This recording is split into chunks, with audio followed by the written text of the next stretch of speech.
நம்முடைய கட்சிக்காரன் பலமுறை இதெல்லாம் நீங்க நேத்தெல்லாம் வைரல் ஆயிடுச்சு, பார்த்திருப்பீங்க. இயக்கத்தை சேர்ந்த 2 பேர் பேசும்போது என்ன பேசிப்பாங்க?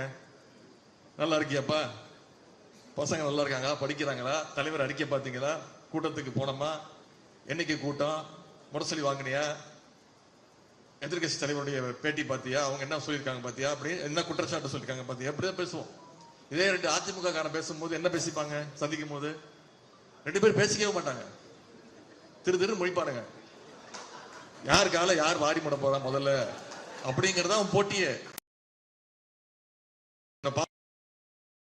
இந்த 1 மாசத்துல ஏற்கனவே ஒரு 3 அணி புதுசா உருவாயிருக்கு. ஓபிஎஸ் அணியா, இபிஎஸ் அணியா, டிடிவி அணியா, இல்ல சசிகலா அம்மா அணியா, இல்ல தீபா அணியா, ஒரு டிரைவர் அணியா, இல்ல புதுசா வந்திருக்கக்கூடிய அண்ணன் செங்கோட்டையன் அணியா? இவன்கிட்ட பேசலாமா வேணாமா, இவன் நாளைக்கு எந்த அணியில இருப்பான், குழப்பத்துல இருப்பான்.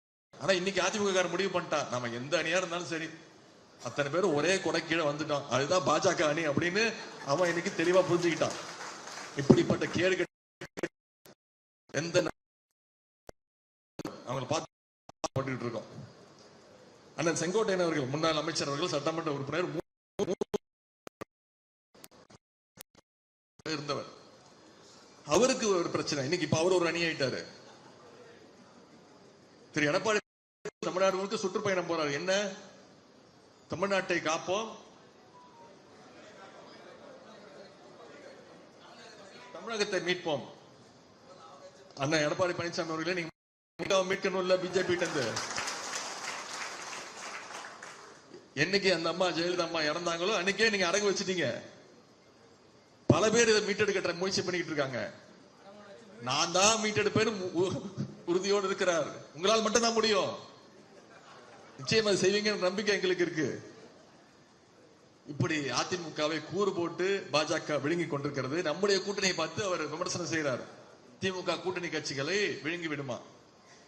எடப்பாடி பழனிசாமி அவர்களே, திமுக கூட்டணி எங்கள் தலைமையிலான கூட்டணி வெறும் தேர்தல் அரசியலுக்காக உருவாக்கப்பட்ட கூட்டணி கிடையாது, இது கொள்கை கூட்டணி.